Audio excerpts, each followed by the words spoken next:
একটা নিরপরাধ মানুষকে ওরা মিথ্যা তথ্য ছড়িয়েছে যে আটক করা হয়েছে, মেরে ফেলা হয়েছে, হত্যা করা হয়েছে। নবীজি একজন মানুষের জীবনের বদলা নেওয়ার জন্য 1400 মানুষকে তিনি বায়াত করাচ্ছেন, শপথ বাক্য পাঠ করাচ্ছেন। একটু খেয়াল করেন তো, একজন মানুষের জীবনের জন্য জীবন দিতে প্রস্তুত 1399 জন, আর নবী সহ। এমন বাক্য তিনি পাঠ করিয়েছেন, এমন শপথ নিয়েছেন যে আল্লাহ অলরেডি রাজি হয়ে আয়াত নাজিল করছেন। নবীজি বললেন ওরা ওসমানকে হত্যা করেছে, ওসমান একজন নিরপরাধ মানুষ। একটা নিরপরাধ মানুষকে বিনা কারণে আটক করে হত্যা করেছে, ওদের কোনো ক্ষমা নেই। আমরা আজকে 1400 মানুষ শপথ নিলাম ওদেরকে হত্যার প্রতিশোধ না নিয়ে আমরা কোনোদিন আর মক্কা মদিনায় ফেরত যাব না। আমার তো মনে হচ্ছে বাংলাদেশে এখনো বহু মানুষ বিনা কারণে যাদেরকে হত্যা করা হয়েছে, নিরপরাধ মানুষগুলোকে ফাঁসির কাস্টে ঝোলানো হয়েছে, কত মানুষকে মৃত্যুর দিকে ঠেলে দিয়েছে। এখনো জিন্দা শহীদ জনাব এটিএম আজহারুল ইসলাম এখনো জেলখানায় পৌঁছতেছে। বানানো বিচার ব্যবস্থা, বানানো বিচারপতি, নিজেদের উকিল, নিজেদের পিপি, নিজেদের সাক্ষী, নিজেদের রায় সব দিয়ে একটা মানুষকে 17 বছর আপনি আটক করে রেখেছেন। আমার তো মনে হয় এখন সময়ের দাবি, সূরা ফাতিহা থেকে যেহেতু তাফসীর শুনছেন, আজ এই বাংলার 18 কোটি জনগণের উপরে যদি আল্লাহ পাক খুশি হতে চান, এই নিরপরাধ মানুষগুলোকে জেলখানা থেকে মুক্ত করা লাগবে। যশোরবাসী আল্লাহ রাব্বুল আলামিন এখানে কয়েকটা বিষয় আমাদেরকে উপহার দিতে চেয়েছেন সুসংবাদের মাধ্যমে। 1 নম্বরে আল্লাহ বলেন আমি রাজি হয়ে যাব। 2 নম্বরে ওদের মনের মূল কথাগুলো যেহেতু আমি জানি, সুতরাং যারা নারায়ে তাকবীর আল্লাহু আকবার স্লোগান দিয়ে এই মাজলুম মানুষটার পক্ষে অবস্থান নিলেন, আমার তো মনে হচ্ছে ফানজালা সাকিনাতা আলাইহিম, আল্লাহ পাক তার রহমত এখন এদেশের উপরে নাজিল করবে। 2 নম্বরে ওয়াসাবাহুম ফাতাহান করিবা, একেবারে সুপ্রসন্ন নিকটবর্তী বিজয় আমাদেরকে আল্লাহ এই মাজলুম মানুষটার পক্ষে দাঁড়ানোর কারণে দেবে। আমি আজকেও একজন জেল খাটা মানুষের সাথে কথা বলছিলাম, তিনিও প্রায় 3.5-4 বছর জেলে ছিলেন। তিনি জ্বালাচ্ছিলেন যে হামজা ভাই, আসলে আমরা যারা জেলে ছিলাম তারা ছাড়া এটা বোঝানো সম্ভব না।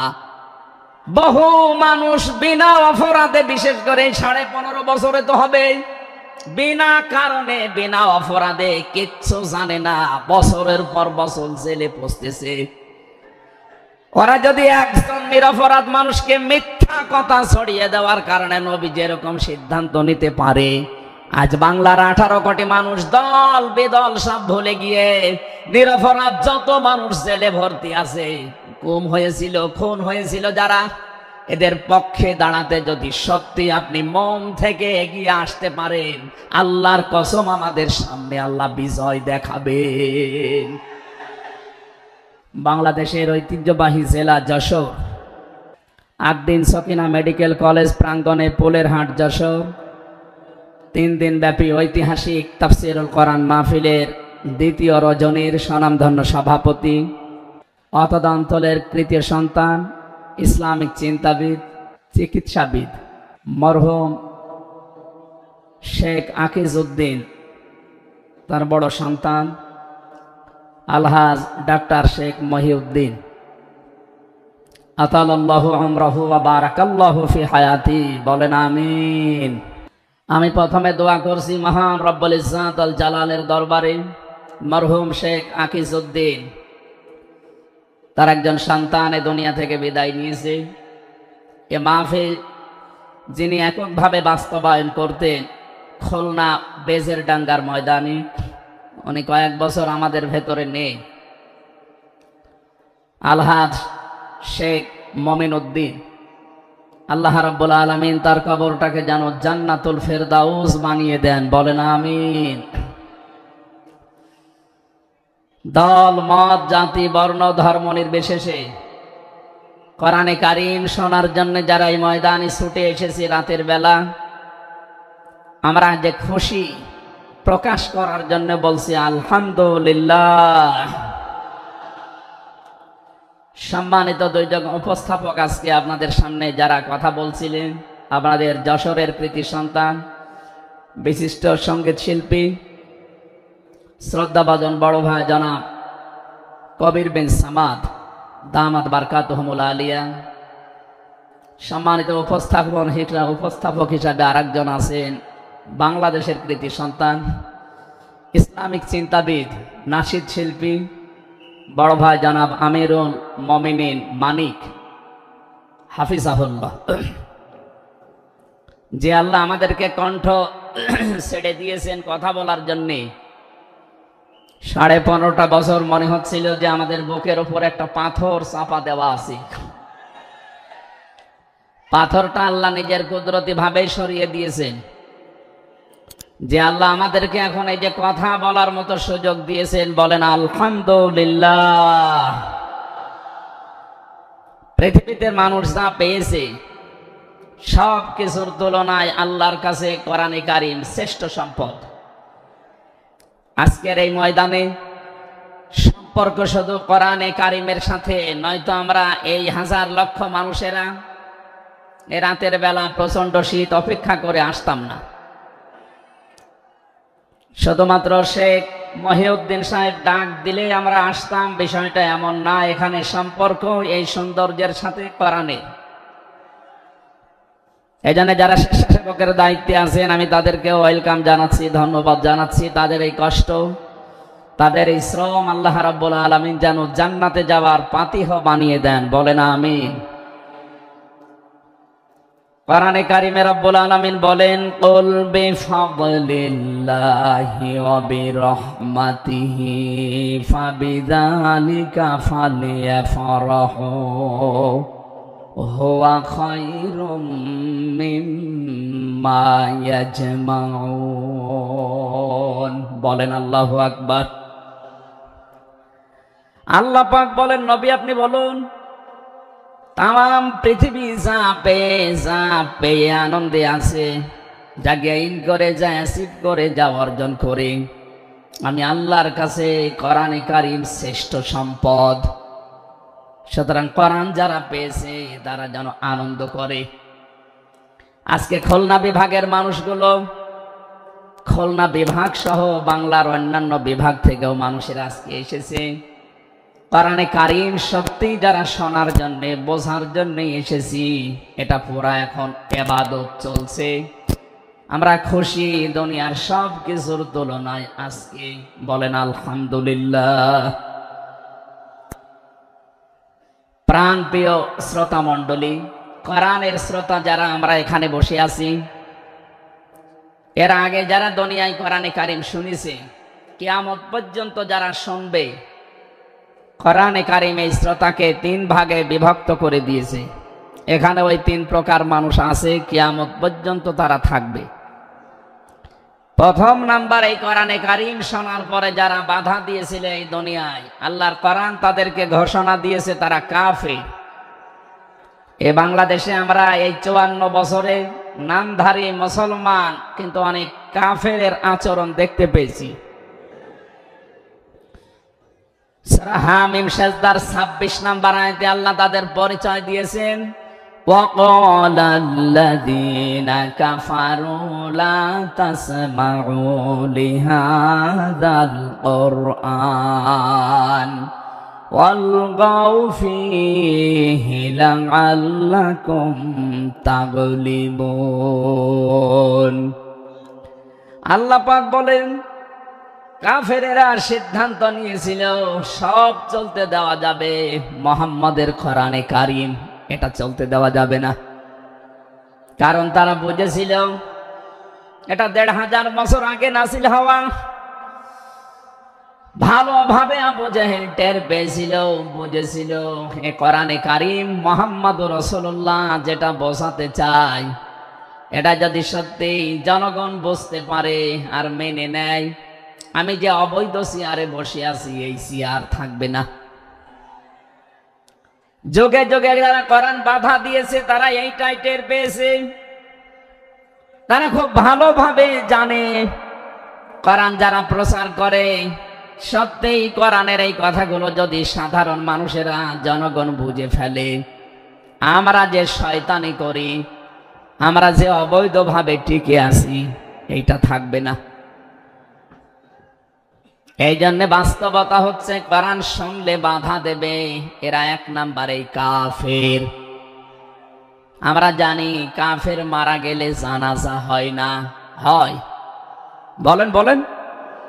কাফেরের জন্য দোয়া করাও জায়েজ নেই। আল্লাহ রাব্বুল আলামিন বলেন, মা কানা লিন-নাবিয়্যি ওয়াল্লাযীনা আমানু আইয়াস্তাগফিরু লিল মুশরিকিন ওয়ালাউ কানু উলি কুরবা মিন বা'দি মা তাবায়্যানা লাহুম আন্নাহুম আসহাবুল জাহিম।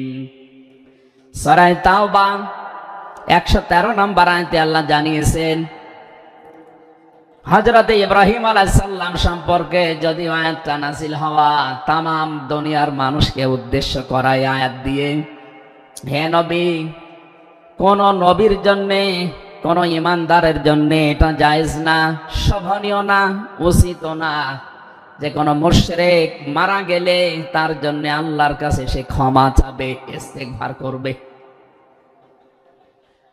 ওয়ালাউ কানু লি কুরবা, আল্লাহ পাক বলেন যদিও এটা নিজের নিকট আত্মীয় হয়, মা তাবায়্যানা লাহুম আন্নাহুম আসহাবুল জাহিম, যার প্রতি এটা প্রমাণ হয়ে গেছে যে লোকটা জাহান্নামে যাবে, যার কাজকর্ম, যার ঈমান, আমল, আকীদা দেখে টের পাওয়া যায়, এইরকম মানুষের জন্য কোনো ঈমানদার না কোনো নবীর জন্যও দোয়া করা, ইস্তেগফার করা জায়েজ নেই। বলেন নাউযুবিল্লাহ।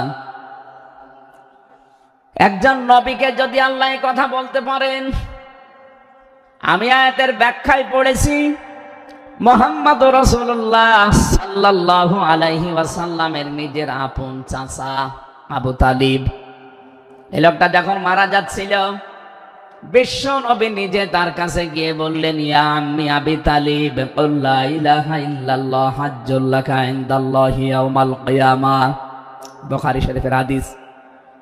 ডাক দিয়ে বললেন, হে চাচা, জোরে বলা লাগবে না, আওয়াজগুলো শুধু আমার কানের কাছে মুখটা নিয়ে আস্তে করে আপনি বলেন, লা ইলাহা ইল্লাল্লাহ, জোরে লা ইলাহা ইল্লাল্লাহ, লা ইলাহা ইল্লাল্লাহ,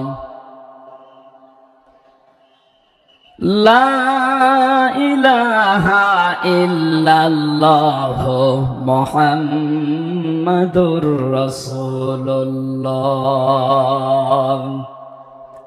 আপনি শুধু আল্লাহর একাত্মবাদের স্বীকৃতি দেন আমার কানের কাছে, রিসালাতের ঘোষণাটা দেওয়া লাগবে না, শুধু আল্লাহর ঘোষণাটা আমার কানের কাছে শোনান। কিয়ামতের দিন আমি আপনার জন্য আল্লাহর দরবারে ঝগড়া করে জান্নাতে নিয়ে যাব। পাশে যারা দাঁড়িয়েছিল তাদের কারণে লোকটা পড়তে পারে নাই। নবীজির মন খারাপ হয়ে গেল। সঙ্গে সঙ্গে সূরা কাসাসের 56 নম্বর আয়াত নিয়ে ফেরেশতা জিবরাইল হাজির হয়ে গেছে। ইন্নাকা লা তাহদি মান আহবাবতা ওয়ালাকিন্নাল্লাহা ইয়াহদি মাইয়াশা ওয়া হুয়া আ'লামু বিল মুহতাদিন। আল্লাহ পাক বলেন, হে নবী, আপনি যাকে ভালোবাসেন, যাকে পছন্দ করেন, যাকে মনে করবেন আপনি হেদায়েত দেবেন না, আপনি পারবেন না, কারণ হেদায়েত আমি আল্লাহ আপনার হাতে দেইনি। হেদায়েত আমি আল্লাহ নিজের হাতে রেখে দিয়েছি। আমি আল্লাহ যাকে ইচ্ছা তাকে এটা দান করি, আর আমি আপনার চাইতে ভালো জানি যে হেদায়েত পাবে কে। জেলখানার ভেতরে 3টা বছর আল্লামা মামুনুল হক হাফিজাহুল্লাহ আমরা দুইজন এক জায়গায় ছিলাম। সকালে এবং দুপুরের খাবার আমরা এক জায়গায় খেতাম। মাঝে মাঝে আমারে বলতেন যে হামজা, বাইরে যদি আল্লাহ নিয়ে যায় কোনদিন কাফেরের জানাজায় যাব না, পড়াবো না। আমারে বারবার জিজ্ঞাসা করেছি, ভাই আপনি কাফের পান কোথায়? বাংলাদেশে তো সেরকম কাফের আমরা দেখি না। উনি আয়াতটা আমাকে শুনিয়ে বলেছিলেন, কাফের তো তারা যারা আল্লাহর কোরআনে বাধা দেয়। সুতরাং এই দেশে যারা কোরআনে বাধা দেবে সে ডাইরেক্ট হোক ইনডাইরেক্ট হোক, সূরা হামিম সেজদার 26 নম্বর আয়াতের দলিল অনুযায়ী লোকটা কাফের। কাফেরের জানাজা পড়া কিন্তু হারাম। আমার মনে হয় এখন দেশের অবস্থা যা, আমরা যদি এই সিদ্ধান্তে উপনীত হতে পারি যে কাফেরের জানাজা বন্ধ হয়ে যাবে, আগামীতে কোরআনে কারীম বাধা দেওয়ার মতো সাহস অনেকেই করবে না। কোরআনে কারীমের শ্রোতা 1 নম্বরে পেলাম যারা কাফের। 15.5 বছর থেকে শুরু করে 54 বছর আমরা যা দেখলাম, অনেকেই কিন্তু ডাইরেক্ট ইনডাইরেক্ট বাধা দিয়েছেন।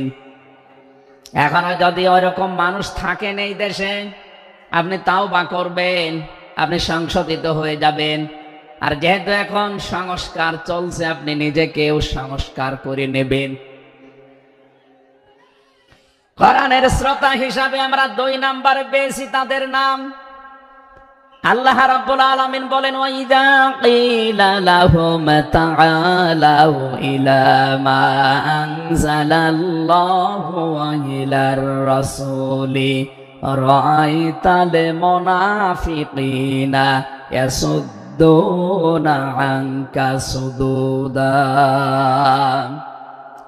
সূরা নিসার 61 নম্বর আয়াতে আছে, হে নবী, মানুষদেরকে আপনি যখন বলবেন আসো আল্লাহর বিধানের দিকে আসো, রাসূলের জীবনের দিকে আসো, আপনি দেখতে পাবেন অনেক মানুষ শুনতেও আসবে কোরআন, আপনার কথাও শুনতে আসবে। কিন্তু যখন দেখবে যে এগুলো কোরআনের সাথে আমাদের জীবনের মিল নেই, রাসূলের এই আদর্শের দিকে ডাকে, এগুলোর সাথে বাস্তবতা আমাদের মেলে না, রাআইতাল মুনাফিকিনা ইয়াসুদ্দুনা আনকা সুদুদা, আপনি দেখতে পাবেন ও মানুষগুলো আস্তে করে আপনার কাছ থেকে পেছন ফিরে কেটে পড়ছে। বলেন নাউজুবিল্লাহ। সুতরাং কোরআন শুনতে এসে যেগুলো যাদের জীবনে মিলবে না, এই মানুষগুলো যদি মন খারাপ করে, রাগ করে, যে কোনো কায়দায় চলে যেতে চান, আপনি মনে করবেন মুনাফিকের জার আপনার ভেতরে আছে। আল্লাহ আমাদের হেফাজত করুন, বলেন আমিন। 3 নম্বর শ্রোতার বর্ণনা পেয়েছি সূরা আনফালের 2 নম্বর আয়াতে।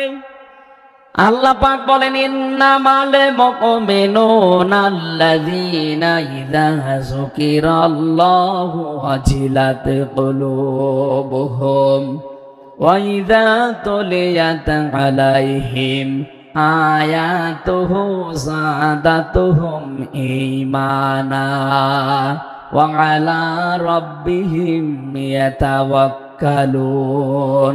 চিৎকার করে বলেন আল্লাহু আকবার। আল্লাহ পাক বলেন, আমার দৃষ্টিতে তো কোরআনের শ্রোতা আসল এবং মুমিন তারা, যাদের সামনে আমার নাম উচ্চারণ হলে তাদের অন্তরাত্মা কেঁপে ওঠে, আমার আয়াতগুলো তাদের সামনে তেলাওয়াত হলে এ মানুষগুলোর ঈমান ভেতরে যা আছে এটা আরো বেড়ে যায়। এখানে যাদাতুহুম ঈমান আর ব্যাখ্যায় আমি দেখেছি, শরীরের পশমগুলো দেখবেন আপনি হঠাৎ খাড়া হয়ে যাবে, বাম স্তনের 2 আঙ্গুল নিচে একটা গোস্তের টুকরা আছে, ওটা কাঁপবে, কাঁপাকাঁপি করবে, একটা অনির্বচন শোক আপনি আলাদা অনুভব করবেন।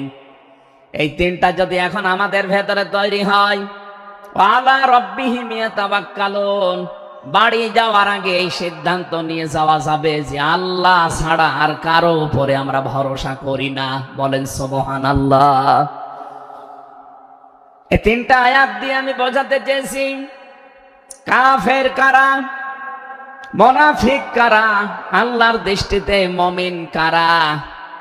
তিন নাম্বার এই তরিকায় যদি আমরা এই তিনটি গুণ অর্জন করতে পারি, আজকে আল্লাহর কথাগুলো শুনলে আপনার ভেতরে কাঁপ ধরবে।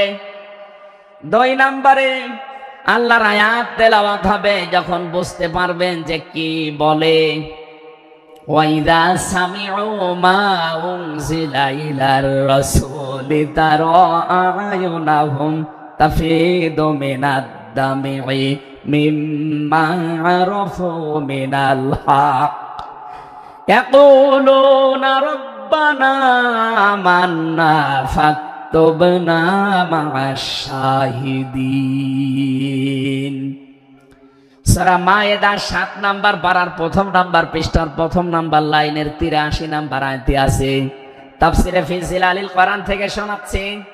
রব্বুল আলামিন বলেন, নবী আপনি যখন ওদের সামনে পড়বেন, আমার এই আয়াতগুলো যখন ওরা মন দিয়ে শুনবেন, অনুধাবন করতে পারবেন, উপলব্ধি করার যোগ্যতা যাদের আছে, আপনি দেখবেন ওদের চোখ দিয়ে মনের অজান্তেই পানি পড়ছে। এজন্য অ্যাক্টিভ হন আরো, কারণ কোরআন শোনার দুইটা নিয়ম আল্লাহ দিয়েছেন। ফাসতামিউ লাহু ওয়া আনসিতু, শুধু শোনা না, তাহলে সামিয়া দিতেন।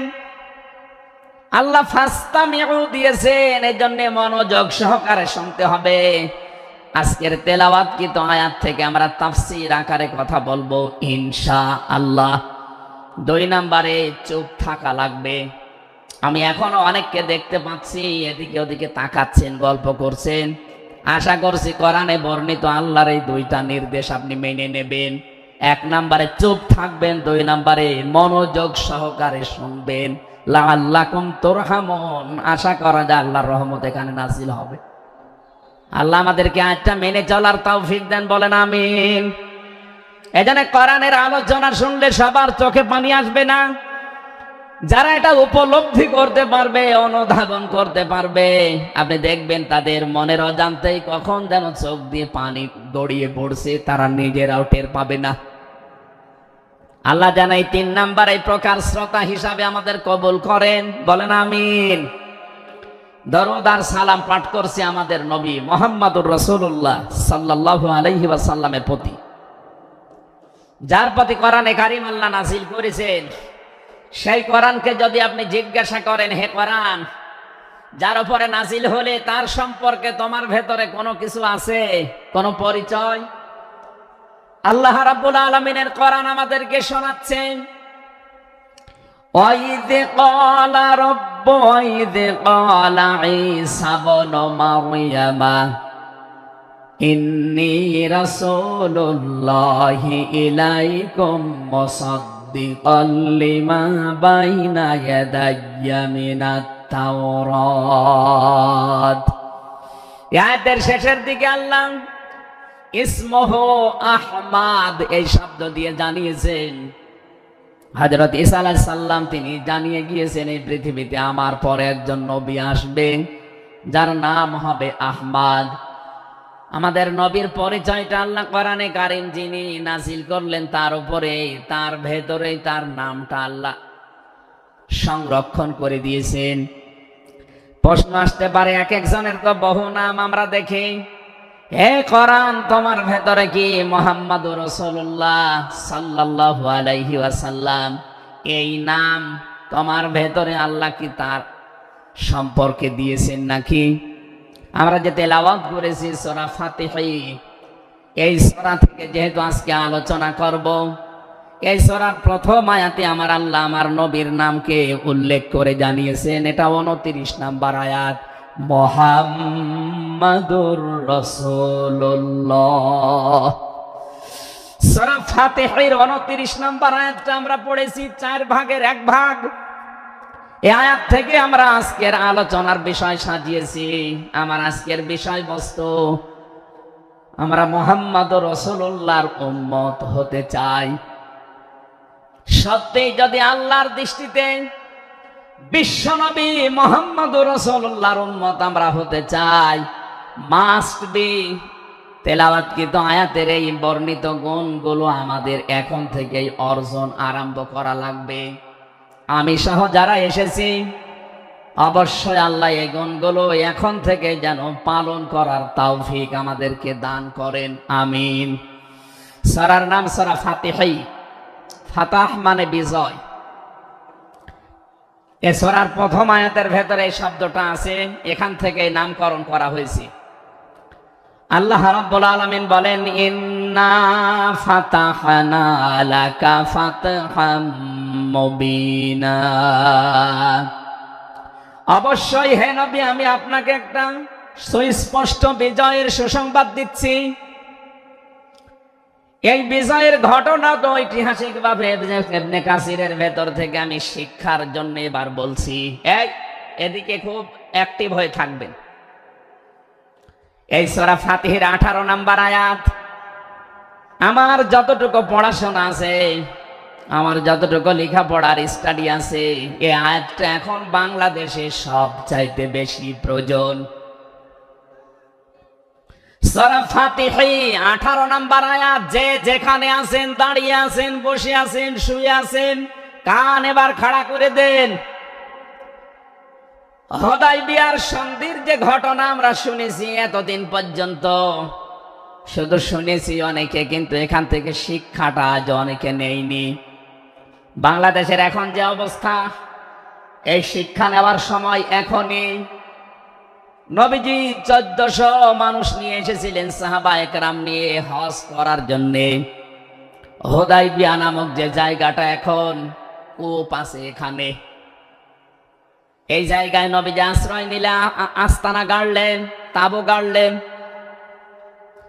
কাফেরদের পক্ষ থেকে এখানে প্রতিবন্ধকতা সৃষ্টি করা হয়েছে যে না, আপনাদেরকে আমরা আর যেতে দেব না। বিশ্বনবী তাদেরকে প্রস্তাব দিলেন যে আমরা কিচ্ছু নিয়ে আসিনি, সাথে করে শুধু হজ করে চলে যাব। কাফেরদের পক্ষ থেকে আওয়াজ এলো, না, আপনাকে আমরা যেতে দেব না, তবে আমাদের একটা প্রস্তাব আছে। আপনি যদি আগামী বছরে আসেন, হজ করে যেতে পারবেন, কিন্তু এবছরে আপনাদেরকে আমরা আল্লাহর ঘর কাবায় যেতে দেব না। কি নিষ্ঠুর আচরণ তাকান। আল্লাহ পাকের নবী আল্লাহর ঘর তাওয়াফ করবে, বাধা দিচ্ছে যারা আল্লাহকে বিশ্বাস করে না তারা। এ বাংলাদেশে 50টা বছর কোরআনে কারীম প্রচার করেছে যারা, কোরআনের পাখি শহীদ আল্লামা দেলাওয়ার হোসাইন সাইদি রহমতুল্লাহ আলাইহি, তার নামে মামলা দেওয়া হয়, কেস দেওয়া হয়, তিনি নাকি ধর্মীয় অনুভূতিতে আঘাত দিয়েছে। আমার তো মনে হয় 1500 বছর আগে নবীজিকে যারা বাধা দিয়েছিল আল্লাহর ঘর কাবায় হজ করতে দেবে না, 1500 বছর পরে যেন তাদের প্রেতাত্মারাই ফিরে এসেছে। আল্লাহর নবী বললেন, ঠিক আছে, ওসমানকে পাঠালাম। হযরত ওসমান ইবনে আফফান রাদিয়াল্লাহু তাআলা আনহু তিনি গেলেন। হযরত ওসমানকে তারা আটক করার পরে ঘোষণা দিয়ে দিল, কতিলা ওসমান ইবনে আফফান, ওসমানকে হত্যা করা হয়েছে। এ সংবাদ যখন নবীজির কাছে এসেছে, যশোরবাসী খুব খেয়াল করেন, এখানে হযরতে ওসমানকে তারা হত্যা করার ঘোষণা দিয়ে মিথ্যা একটা সংবাদ পাঠিয়ে দিয়েছে নবীজির কাছে। নবীজি সাহাবায়ে কেরামকে বললেন, যারা ইহরামের কাপড় পরে এসেছিলে সব এখন খুলে ফেলো। সাহাবায়ে কেরাম বলেন, হে রাসূল, ইহরামের কাপড় খুললে হজ? বলে, হজ আগামী বছর। বাংলার মুসলমানের, আমি কেন বলছি আয়াতটা 2-1 মিনিট পরে আপনি টের পাবেন। দ্বিতীয় নম্বর, নবীজি বললেন, আজকে রমজান মাস, এটা রমজান মাসের এখন আর আধা ঘন্টা 1 ঘন্টার সময় আছে মাত্র ইফতারি করার, এখনই ভেঙে ফেলো, ইফতারি করে ফেলো। দরকার আগামীতে রোজা, আবার রমজানের সিয়াম আবার করে দেওয়া যাবে। যে 2টা সিদ্ধান্ত নিলেন, 2টাই ফরজ, একটা রোজা, একটা হজ। নবীজি কিন্তু জানতেন ইহরামের কাপড় খুলে ফেললে হজ ভেঙে যাবে, আর একটু পরেই তো ইফতারি করলে রোজাটা হয়ে যায়। বিশ্বনবী বলেন, না, এক্ষুনি রোজা ভেঙে ফেলো। আবার বলছে, কান খাড়া করেন, আমি কিন্তু 2 মিনিটের ভেতরে জায়গায় যাব। এত বড় দুইটা বড় বড় ফরজ বিধান নবীজি লঙ্ঘন করছেন, কারণটা কি? কারণ একটাই, ওরা একজন নিরপরাধ মানুষকে আটক করে হত্যার ঘোষণা দিয়েছে। আপনি বাংলাদেশকে 15.5 বছরের সাথে ওই ঘটনাটা মিলান। একটা নিরপরাধ মানুষ, মাত্র একজন, তাকে আটক করে হত্যার ঘোষণা দেওয়ার কারণে যদি নবী মুহাম্মদ রাসূলুল্লাহ হজ ছেড়ে দিতে পারেন, রোজা ছেড়ে দিতে পারেন, তিনি ওই বাবলা গাছের নিচে হাত দিলেন, সাহাবায়ে কেরামকে বললেন, আমার হাতের উপরে সবাই হাত লাগাও, আমি আজকে তোমাদেরকে বায়াত গ্রহণ করাবো, শপথ নেব তোমাদের কাছে। 1399 জন নবীর সাথে আছে। আর হযরত ওসমানকে যেহেতু তারা আটক করেছে, এই 1399 জন সবাই নবীজির হাতের উপরে একটার পরে হাত দিতে আছে। বিশ্ব নবী ডাক দিয়ে বলেন, সাহাবীরা, জিবরাইল এই মাত্র সূরা ফাতিহা এই সূরার 18 নম্বর আয়াতটা আমাকে তেলাওয়াত করে শুনিয়ে গেল। জিবরাইল এসেছিল, তোমরা কেউ দেখতে পাওনি। জিবরাইল আয়াতটা শুনিয়েছে, লাকাদ রাদিয়াল্লাহু আনিল মুমিনিনা ইয ইউবাইউনাকা তাহতাশ শাজারাতি ফাআলিমা মা ফি কুলুবিহিম ফানজালাস সাকিনাতা আলাইহিম ওয়া আসাবাহুম ফাতহান করিবা। খুব খেয়াল করেন, সেই সময় পর্যন্ত আমি চলে এসেছি। নবীজি নিজের বাম হাতটা সাহাবায়ে কেরামদের উপরে রেখে বললেন, সাহাবীরা, আজকের এই বায়াতের উপরে, শপথের উপরে আল্লাহ পাক নিজেই জানিয়েছেন যে তিনি রাজি হয়ে গেছেন। আয়াতটা শুরু করার আগে আল্লাহ দুইটা তাকিদ দিয়েছেন, লাম এবং কদ। লাকাদ রাদিয়াল্লাহু আনিল মুমিনিন, আল্লাহ পাক বলেন, আমি নিজে মুমিনদের উপরে অবশ্যই অবশ্যই রাজি হয়ে গেছি। রাজি হব না, হয়ে গেছি। তাহতা শাজারতি, এই গাছের নিচে আপনার হাতের উপরে যারা হাত দিয়ে আজকে শপথ বাক্য পাঠ করছে যে ওসমান হত্যার বদলা না নিয়ে কেউ মদিনায় ফেরত যাবে না, আমি আল্লাহ তাদের মনের খবর যেহেতু জানি, ফাআলিমা মা ফি কুলুবিহিম, তারা যে শপথ নিচ্ছে এটা কিন্তু লোক দেখানোর জন্য না, এটা মন থেকে। ফানসালাস সাকিনাতা আলাইহিম, তাদের উপরে আমি আল্লাহর প্রশান্তি নাযিল হয়ে গেছে অলরেডি। ওয়াসাবাহুম ফাতাহান করিবা, তাদেরকে আমি আসন্ন একটা বিজয়ের সুসংবাদ দিচ্ছি। সুতরাং এই বায়াতের দোয়ানের উপরে যেহেতু সবাই হাত দিয়েছে, ওসমানের হাতটা এখানে নেই, হে নবী আপনার বাম হাতটা উপরে তুলে ধরেন, এইটাই আমি ওসমানের হাত হিসাবে মেনে নিলাম। তার মানে 1400 মানুষের উপরে আমি আল্লাহ অলরেডি রাজি হয়ে গেছি। আমার মুসলমান ভাইরা, এবার আমি খেয়াল করার জন্য আর একবার বলছি, এইটা বলার জন্য আমি এতক্ষণ ঘুরছিলাম। একটা নিরপরাধ মানুষকে ওরা মিথ্যা তথ্য ছড়িয়েছে যে আটক করা হয়েছে, মেরে ফেলা হয়েছে, হত্যা করা হয়েছে। নবীজি একজন মানুষের জীবনের বদলা নেওয়ার জন্য 1400 মানুষকে তিনি বায়াত করাচ্ছেন, শপথ বাক্য পাঠ করাচ্ছেন। একটু খেয়াল করেন তো, একজন মানুষের জীবনের জন্য জীবন দিতে প্রস্তুত 1399 জন, আর নবী সহ। এমন বাক্য তিনি পাঠ করিয়েছেন, এমন শপথ নিয়েছেন যে আল্লাহ অলরেডি রাজি হয়ে আয়াত নাজিল করছেন। নবীজি বললেন, ওরা ওসমানকে হত্যা করেছে, ওসমান একজন নিরপরাধ মানুষ। একটা নিরপরাধ মানুষকে বিনা কারণে আটক করে হত্যা করেছে, ওদের কোনো ক্ষমা নেই। আমরা আজকে এই 1400 মানুষ শপথ নিলাম, ওদেরকে হত্যার প্রতিশোধ না নিয়ে আমরা কোনোদিন আর মক্কা মদিনায় ফেরত যাব না। আমার তো মনে হচ্ছে বাংলাদেশে এখনো বহু মানুষ বিনা কারণে যাদেরকে হত্যা করা হয়েছে, নিরপরাধ মানুষগুলোকে ফাঁসির কাস্টে ঝোলানো হয়েছে, কত মানুষকে মৃত্যুর দিকে ঠেলে দিয়েছে। এখনো জিন্দা শহীদ জনাব এটিএম আজহারুল ইসলাম এখনো জেলখানায় পচতেছে। বানানো বিচার ব্যবস্থা, বানানো বিচারপতি, নিজেদের উকিল, নিজেদের পিপি, নিজেদের সাক্ষী, নিজেদের রায় সব দিয়ে একটা মানুষকে 17 বছর আপনি আটক করে রেখেছেন। আমার তো মনে হয় এখন সময়ের দাবি। সূরা ফাতিহা থেকে যেহেতু তাফসীর শুনছেন, আজ এই বাংলার 18 কোটি জনগণের উপরে যদি আল্লাহ পাক খুশি হতে চান, এই নিরপরাধ মানুষগুলোকে জেলখানা থেকে মুক্ত করা লাগবে।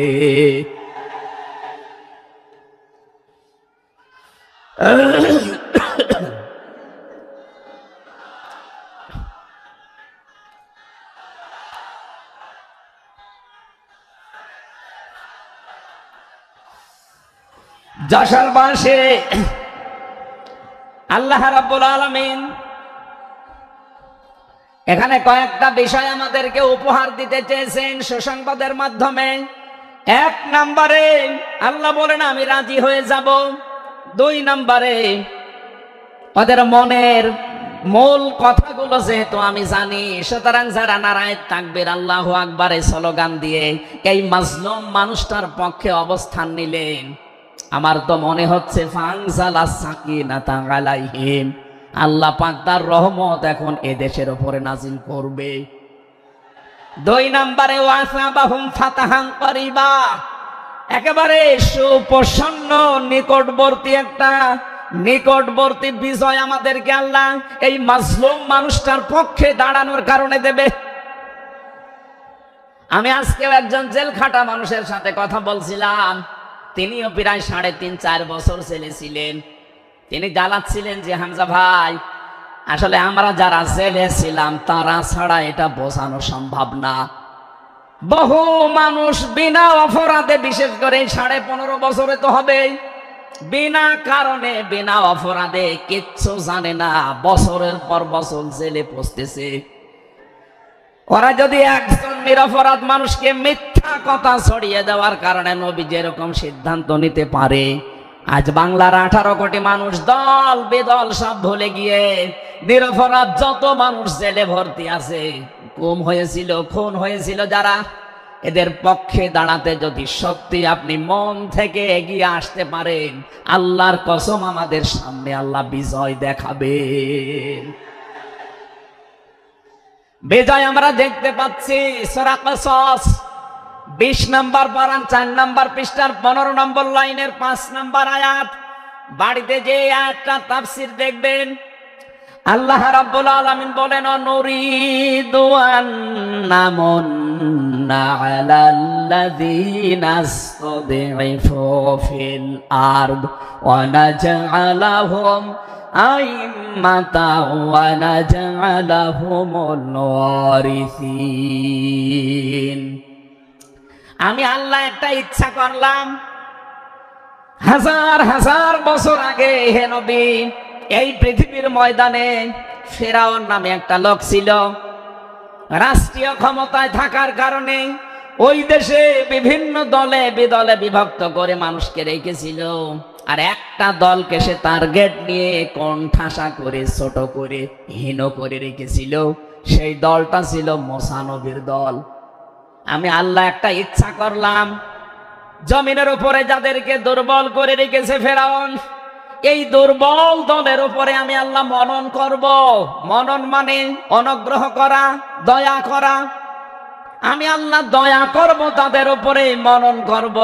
এই কারণ আমি তাদেরকে জমিনের শাসন ক্ষমতায় বসাতে চাই, জমিনের উত্তরাধিকারী তাদেরকে বানিয়ে দিতে চাই। অনুমাক্কিনা লাহুম ফিল আরদ, জমিনের উপরে তাদেরকে আমি ক্ষমতায় বসাবো, এটা আমি আল্লাহর ইচ্ছা।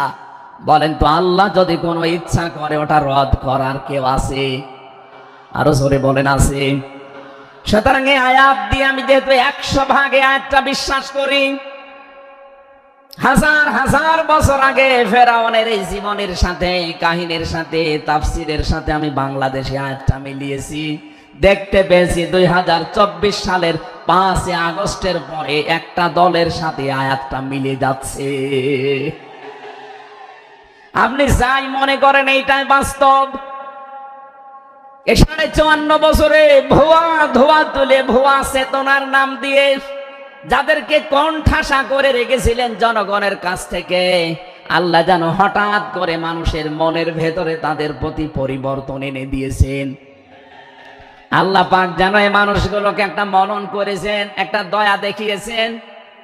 অনাজালাহুমা ইম্মাতান, জমিনের ইমাম তাদেরকে যেন আল্লাহ দিনের পর দিন বানিয়ে দিচ্ছে। তাদের আচার ব্যবহার, তাদের চরিত্র, তাদের ব্যবহার, তাদের মাধুর্যতা, তাদের যে ইখলাস, এগুলো দেখছে আমার আল্লাহ দিনের পরে দিন জমিনের ইমাম তাদেরকে আল্লাহ বানাচ্ছেন। অনাজালাহুমুল ওয়ারিসিন, আয়াতের শেষের কথা, আল্লাহ তাদেরকে জমিনের ওয়ারিস বানিয়ে দেবেন। যেহেতু আল্লাহর সিদ্ধান্ত রদ করা যায় না, ফাআলুল লিমা ইউরিদ, তিনি যা ইচ্ছা তাই করেন। ইন্নামা আমরুহু ইযা আরাদা শাইআন আইয়াকুলা লাহু কুন ফায়াকুন। আল্লাহ পাক বলেন, আমি যদি কোনো ইচ্ছা করি শুধু বলি কোন, সঙ্গে সঙ্গে ফায়াকুন হয়ে যায়। কোরআনের উপর আমার 100% বিশ্বাস নিয়ে কথা বলছি আমি। এই আয়াতগুলো মাস্ট বি আমার আল্লাহ বাংলাদেশে দেখাবে। বলেন আমিন, আরো জোরে বলেন আমিন। 6 নাম্বার আয়াত হচ্ছে অনুমাক্কিনা লাহুম ফিল আরদ, আমি আল্লাহ তাদেরকে জমিনের চেয়ারে ক্ষমতায় বসিয়ে দেব। কেন জানো? অনুরিয়া ফিরআউনা ওয়া হামানা ওয়া জুনুদাহুমা মিনহুম মা কানু ইয়াহযারুন, আমি আল্লাহ দেখাতে চাই ফেরাউনকে, হামানকে আর তার সৈন্যবাহিনীকে, তারা তাদেরকে সবচাইতে বেশি ভয় করত জমিনে যাদেরকে, সেই মুসা নবীর দলকে আমি আল্লাহ জমিনের শাসন ক্ষমতায় বসিয়ে তাদেরকে দেখাবো। এই 54 বছর জালেম এবং মুনাফিকরা সবচাইতে বেশি ভয় বাংলাদেশে যাদেরকে করেছে, তাদের প্রতি মানুষের মন মানসিকতা আল্লাহ ঝুঁকিয়ে দিয়েছেন। এই জন্য কোরআনের আয়াতের উপরে বিশ্বাস করে বলছি, এই বাংলাদেশে যারা নিরপরাধ মানুষ আছে তাদেরকে যদি 5 তারিখের পরে বিভিন্ন আন্দোলনের কারণে, মানবিকতার কারণে ছেড়ে দেওয়া হয়, বিশেষ করে ম্যাডাম খালেদা জিয়াকে আপনি ছেড়ে দিয়েছেন। এরপরে আমরা দেখতে পেলাম আব্দুল সালাম পিন্টু ভাইকে ছেড়ে দিয়েছেন। এরপরে গিয়াসউদ্দিন মামুন ভাইকে ছেড়ে দিয়েছেন। মিয়ানুরউদ্দিন অপু ভাইকে ছেড়ে দিয়েছেন। আমরা চাই জনাব এটিএম আজহারুল ইসলামকেও মুক্তি দেওয়া হোক। এ দাবির পক্ষে আছেন কারা দেখি? লিল্লাহি তাকবীর।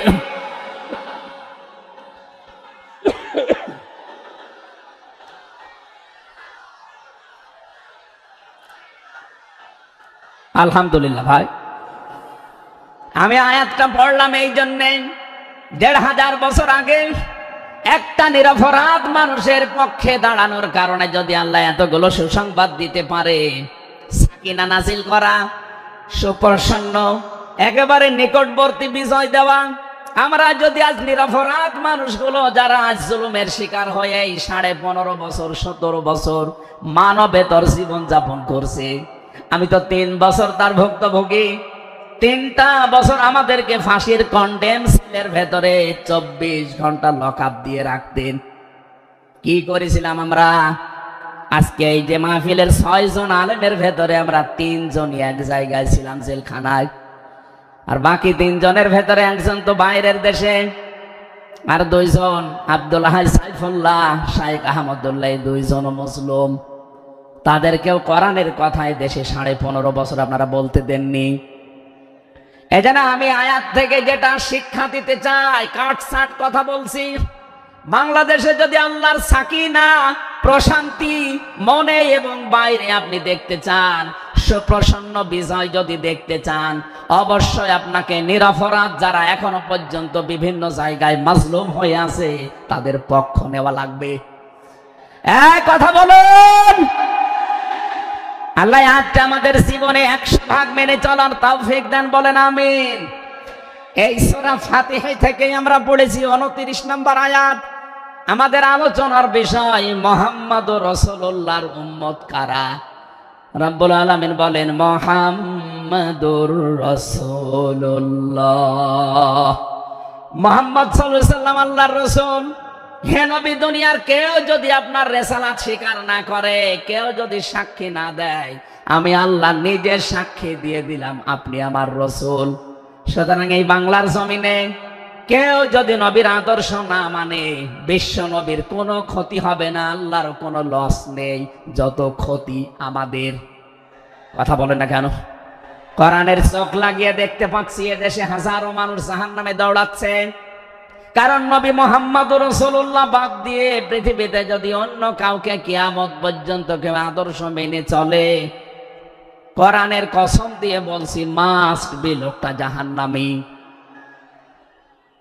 এজন্য এরকম আচরণে যারা আছেন, বুঝে হোক না বুঝে হোক, আল্লাহ রাব্বুল আলামিনের পরিচয় দেওয়ার আগে আমার আল্লাহ রাসূলের পরিচয় আমাদের কাছে দিয়েছেন। রাব্বুল আলামিন বলেন, কুল হুয়াল্লাহু আহাদ আল্লাহুস সামাদ লাম ইয়ালিদ ওয়া লাম ইউলাদ ওয়া লাম ইয়াকুল লাহু কুফুয়ান আহাদ। এখানে আল্লাহর একাত্মবাদের শিক্ষা দেওয়া হচ্ছে। আল্লাহ পাক বলেন, হে নবী আপনি বলুন। অথচ শোনানো হচ্ছে যার কথা, তার কথা তো আগে বলার দরকার ছিল। এখানে আগে রিসালাতের ঘোষণাটা দেওয়া হয়েছে, কুল, হে নবী আপনি বলুন। বাংলার মুসলমানেরা, ফেরাউনের জীবনী পড়ে আমি দেখেছি সে কিন্তু আল্লাহর একাত্মবাদের ঘোষণা দিয়েছিল, কিন্তু রিসালাতের ঘোষণা দেয়নি, এজন্য লোকটা ঈমান পায়নি। বাংলাদেশে বহু মানুষকে আমরা দেখতে পাচ্ছি, আল্লাহর কথা বললেও বলেন আমরা কি নামাজ পড়ি না, রোজা রাখি না, আমি কি হজ করি না, দান সাদকা করি না, এগুলো সব আল্লাহর বিধান। এগুলোর পাশাপাশি আল্লাহর প্রেরিত পুরুষ যিনি আমাদের এই জামানায়, আল্লাহর প্রেরিত পুরুষ যিনি কিয়ামত পর্যন্ত, তার নাম মুহাম্মাদুর রাসূলুল্লাহ। জ্ঞানী মানুষ যারা বসে আছেন এক কথায় তারা বুঝবেন আমি জানি। আজ বিশ্ব নবীর আদর্শ বাদ দিয়ে আপনি কার আদর্শ মানেন আপনার বিবেকের কাছে প্রশ্ন করেন।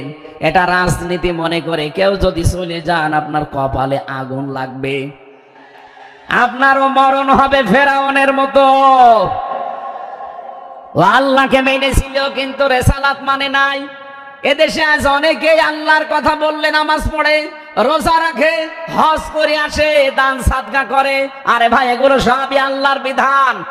আপনি আল্লাহকে মানেন, কিন্তু তার প্রেরিত পুরুষ এই জামানায় যিনি কিয়ামত পর্যন্ত, তার নাম মুহাম্মাদুর। আবার জোরে বলেন, মুহাম্মাদুর রাসূলুল্লাহ। এতক্ষণ পর্যন্ত যা বললাম আমি আশা করছি আপনি বুঝেছেন। বিশ্ব নবী বাদ দিয়ে অন্য কারো আদর্শ এ জমিনে মানা যাবে না। মানলে আপনি বুঝে মানেন, আর না বুঝে মানেন আপনি জাহান্নামী। এখন যদি মুসা আলাইহিস সালাম আসে দুনিয়ায়, যদি ঈসা নবী এখন আসে, আর আমরা কেউ যদি আল্লাহর নবী মুহাম্মদুর রাসূলুল্লাহকে বাদ দিয়ে ঈসা নবী, মুসা নবীকেও মেনে চলি, নিছক আপনি জাহান্নামী। এটা রেকর্ড হচ্ছে, সারা দুনিয়ায় যাবে। সূরা আলে ইমরানের ৮০ নম্বর আয়াত। অন্য ধর্মে যারা আছেন, ইহুদি, খ্রিস্টান, আহলে কিতাব যারা দাবি করেন, এমনকি এই মুশরিকদের ভেতরেও যারা, বৌদ্ধদের ভেতরে যারা অমুসলিম, তাদেরকে বলছি আপনারা ভুল পথে আছেন। আপনারা যাদেরকে নবী নাম বলে চলেন, যিশু বলেন, ঈসা আলাইহিস সালামকে, মুসা আলাইহিস সালামকে আপনারা যোসেফ বলে ডাকেন, আপনাদের ওই সমস্ত নবীগুলো তাওরাতে, ইনজিলে অলরেডি ঘোষণা দিয়েই গেছে যে আমাদের পরে একজন শেষ নবী আসবে, তার নাম মুহাম্মাদুর রাসূলুল্লাহ বা আহমদ। তাকে যদি তোমরা জীবদ্দশায় পেয়ে যাও, পৃথিবীর সব কিছু ছেড়ে দিয়ে তার আদর্শটা গ্রহণ করবা, নয়তো পথভ্রান্ত হয়ে, পথভ্রষ্ট হয়ে জাহান্নামে যাওয়া লাগবে। যাকে মেনে চলার দাবি করেন সেই যিশু, সেই যোসেফ, হযরতে ঈসা নবী, হযরতে মুসা নবী, তারাই যেহেতু ঘোষণা তাওরাতে, ইনজিলে দিয়ে দিয়েছে, হয়তো আপনাদের পুরোহিত যারা, ধর্মগুরু যারা, ঠাকুর যারা আপনাদেরকে শোনায় না। এই সত্য বিধান আপনি ইনজিলে পড়েন। আমার শেষের শব্দ ছিল ফিত তাওরাতি ওয়াল ইনজিল। এই দুইটা কিতাব আপনারা পড়ে দেখবেন, এখানে আমাদের নবী শেষ নবীর বর্ণনা আছে 903 জায়গায়। বলেন আল্লাহু আকবার। আল্লাহ পাক প্রথম শব্দে জানাতে চেয়েছেন, হে নবী, কেউ যদি আপনাকে স্বীকার না করে, কেউ না মানে, আমি আল্লাহ নিজে ঘোষণা দিলাম, ওয়াল্লাযীনা মাআহু আশিদ্দাউ আলাল কুফফার।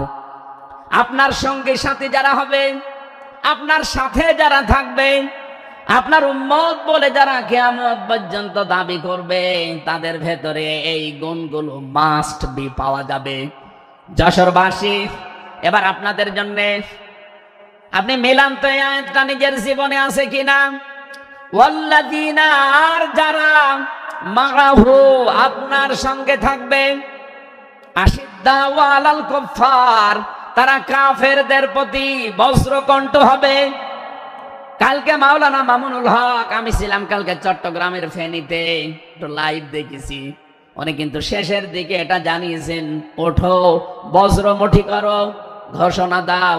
এ কথা বলেনি? এক কথা বলেন না কেন?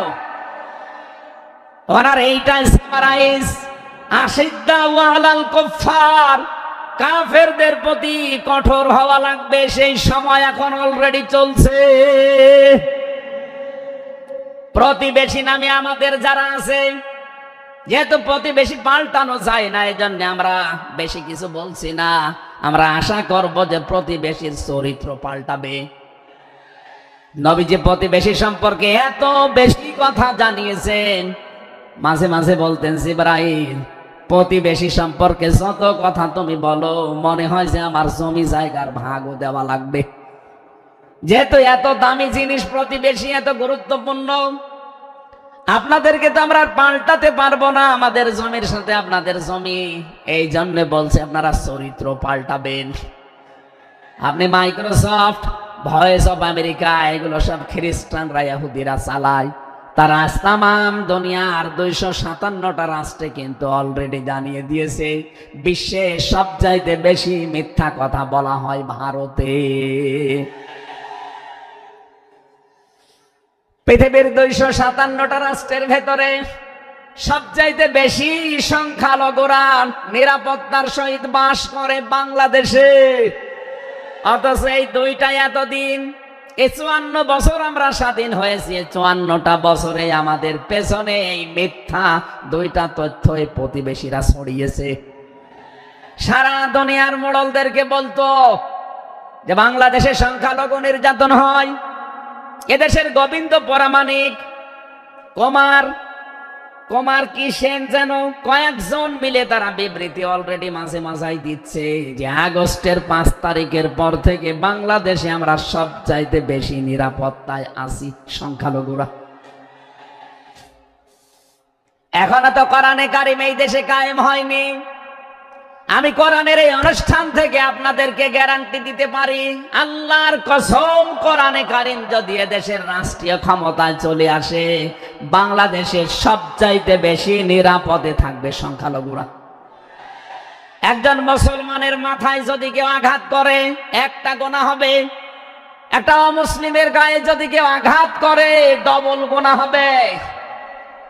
বাংলার মুসলমানেরা অনেকে মনে করেন যে এটা মনে হয় নতুন হাদিস। না, আপনি একজন মুসলমানকে আপনি মারলেন, আপনার নিজের ভাই সে, আল মুসলিম আখাল মুসলিম, কিন্তু অমুসলিম আপনার ভাই। এ কথা কোরআনেও নেই, হাদিসেও নেই। কে কথা বলেন এখানে? 3টা বিষয় যদি কারো ভেতরে পান, সে যেই হোক। 1 নম্বরে কেউ যদি আমার কেবলাকে কেবলা মনে করে, ফাহুয়া আখি, সে আমার ভাই। 2 নম্বরে আমার জবাই করা জিনিস যদি সে খেতে চায়, ফাহুয়া আখি, সে আমার ভাই।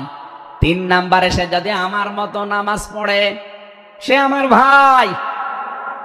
সুতরাং এই 3টা বিষয় সামনে রেখে আমরা এই দেশে যারা আছি, মতের হয়তো মিল নেই, দলের হয়তো নামের মিল নেই, কিন্তু এই 3টা বিষয় যারা মানবেন, আমার মতো নামাজ পড়বেন, আমার কাবাকে কাবা মনে করবেন, আমার জবাইকে তো ব্যস্ত আপনিও খাবেন, এটা যেই হোক, এই দেশে আমরা সবাই তাকে ভাই ভাই ভাই মনে করি। কথা বলেন ঠিক কিনা?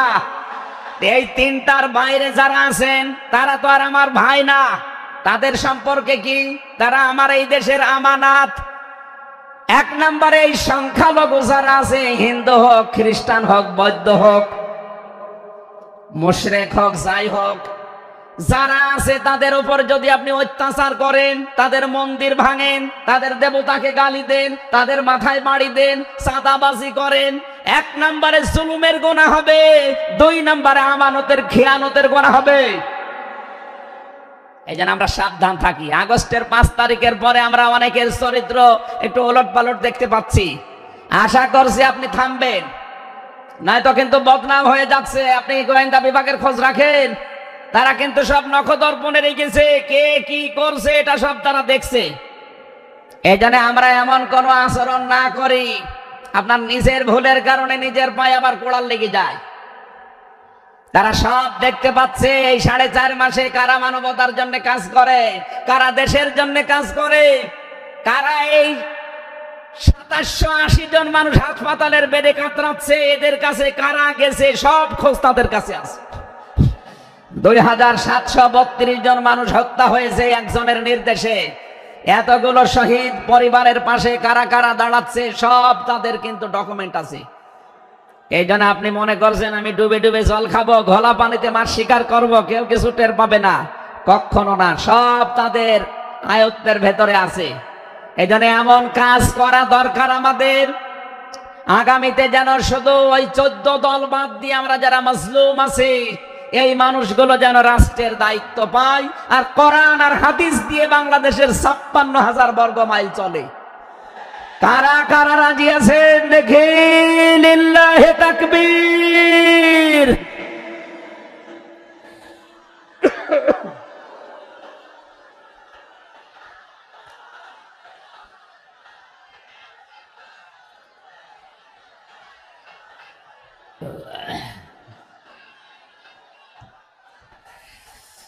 আমার ভাইরা, এবার আমি মূল কথায় যাচ্ছি। মুহাম্মদ রাসূলুল্লাহর উম্মত হতে হলে আমাদেরকে বজ্রমুষ্টি হওয়া লাগবে, ঐক্যবদ্ধ হওয়া লাগবে। যারা নবীর উম্মত, কাফের যারা, তাদের বিরুদ্ধে। আমি কাফেরের পরিচয় সে প্রথমে দিয়েছি। যে মানুষগুলো কোরআনে কারিমে বাধা দেয়, কোরআনের শিক্ষায়, কোরআনের প্রচারে, কোরআনের প্রসারে, কোরআন কায়েমে যারাই বাংলাদেশে বাধা দেবে, তার নাম আব্দুল আলিম হতে পারে কে কাফের।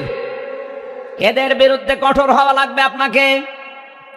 আমি আবার বোঝার জন্য বলছি, নাম হয়তো আপনার আল্লাহর নাম আপনি নিয়েছেন আব্দুল আলিম, আব্দুল খালেক, কিন্তু আপনার কাজ যদি কোরআন প্রচারে বাধা দেওয়া হয়, ডাইরেক্ট ইনডাইরেক্ট, অবশ্যই আপনি বুঝতে পেরেছেন আমি কি বলছি।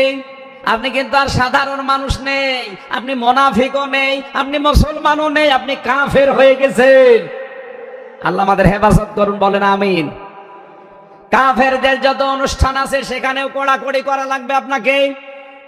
কে বলেছে ধর্ম যার যার উৎসব সবার? এটা কুফরি কথা। ধর্ম যার যার, উৎসব তার তার। এই কথা বলেন। মান তাশাব্বাহা বিকওমিন ফাহুয়া মিনহুম। যার সাথে যার সাদৃশ্য মিলবে, সে আচার ব্যবহারে, ধর্মীয় রীতিনীতিতে কিয়ামতের দিন তার সাথে থাকা লাগবে।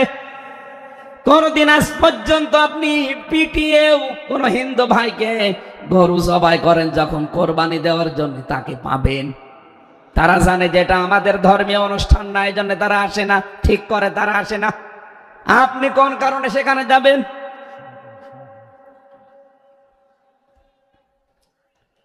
রহমা বাইনাহুম। দ্বিতীয় নম্বরে আমরা পেয়েছি নিজেদের ভেতরে মহব্বত, ভালোবাসা, সম্প্রীতি, মায়া, মমতা, এটা নিজেদের ভেতরে বাড়ানো লাগবে। আপনি নবীর উম্মত হতে চান, অথচ এটা নিজেদের ভেতরে আরো দূরত্ব তৈরি করেন না। এটা নিজেদের ভেতরে আরো স্যাক্রিফাইস করে হোক, ডাকাডাকি করে হোক, নিজেদের ভেতরে এটা তৈরি করা লাগবে আরো বেশি। তারাহুম রুক্কান সুজদাা। হে নবী, আপনার উম্মত যারা, আপনার সাথে যারা আছে, তাদেরকে দেখতে পাবেন আল্লাহর সন্তুষ্টি এবং অনুগ্রহ তালাশ করার জন্য তারা রুকু এবং সেজদাকারী অবস্থায় তাদের দেখতে পাবেন। নবীর উম্মত যারা এসেছেন, অন্য ধর্মের লোকদেরকে বাদ দিলাম, বিশ্ব নবীর উম্মত যারা এখানে বসে আছেন, আমাদের উচিত হবে যতদিন আজরাইল না আসে ফরজ নামাজ আমরা কোনোদিন ছেড়ে দেব না। আরো জোরে বলেন, আল্লাহ যেন এটা মেনে চলার তৌফিক দেন আমাদের একেবারে জীবনের শেষ দিন পর্যন্ত। 2 নম্বরে, ফরজ নামাজের সময়টুকু যেভাবেই হোক বের করে আপনি আদায় করেন। সুন্নত নফল ওইগুলো যদি পড়তে না পারেন পরবর্তীতে পড়বেন, কিন্তু ফরজ নামাজ কেউ ছেড়ে দিয়ে সে আল্লাহর আয়ত্ত থেকে বের হয়ে যায়। বলেন নাউজুবিল্লাহ। সাহাবায়ে কেরাম আল্লাহর দরবারে যে 7টা কারণে কবুল হয়েছিলেন, তার ভেতরে 1 নাম্বার কারণ ছিল এই মানুষগুলো আল্লাহর বিধান সামনে পেলে পৃথিবী ভুলে যেতেন। আব্দুল্লাহ আনসারী রাদিয়াল্লাহু তাআলা আনহুর জীবনী পড়েছি। এই লোকটা আল্লাহর বিধান সেজদাকে সামনে রাখতে গিয়ে নিজের স্ত্রীকে এক কাপড়ে গর্তের ভেতরে বসিয়ে রেখেছিল, নিজের ছেলেকে শিকল দিয়ে বেঁধে রেখেছিল, তারপরও আল্লাহর বিধান সেজদা সে ভুলে যায় নাই। আমাদের এরকম কঠিন পরিস্থিতি এখন হয়তো আসেনি, তারপরও আমরা অনেকে বিনা কারণে ফরজ নামাজ ছেড়ে দেই। আমি নামাজের কথা মুসলমানদের কাছে সচরাচর বলতে চাই না, কারণ একজন মুসলমান আর একজন কাফেরের ভেতরে পার্থক্য নামাজ। নামাজ যদি কেউ না পড়ে সে মুসলমান থাকে কি করে? সুতরাং আজান হওয়ার পরে মুসলমান যাবে মসজিদে নামাজ আদায় করতে, মানুষ টের পাবে যে লোকটা মুসলমান।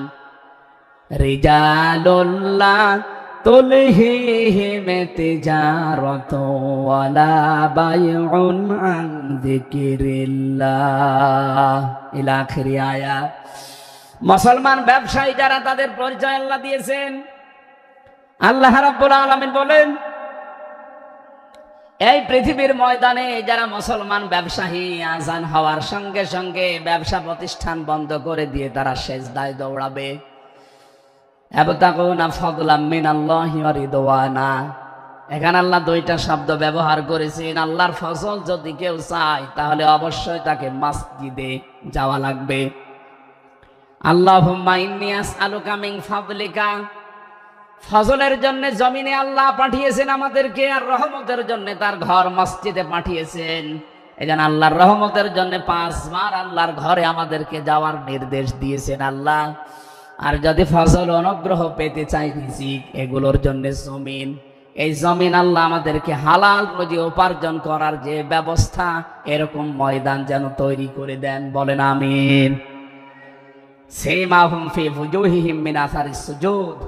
আল্লাহ বলেন এদের এই চিহ্নগুলো, সেজদার চিহ্নগুলো এদের চেহারার বিভিন্ন জায়গায় ফুটে উঠবে। কিয়ামতের ময়দানে এই চিহ্ন দেখে দেখে নবী সুপারিশ করে করে জান্নাতে নিয়ে যাবে। হয় কপালে, নাই নাকে, নাই হাতে। যে সমস্ত জায়গায় সেজদা দেওয়ার জন্য আপনি জমিনে লাগিয়েছিলেন, এই জায়গাগুলো কিয়ামতে চমক দিতে থাকবে। আল্লাহ আমাদের প্রত্যেককে এই 5টি গুণ অর্জন করার মাধ্যমে বিশ্ব নবীর খাঁটি উম্মত হওয়ার তৌফিক দিন। আমিন, আল্লাহুম্মা আমিন।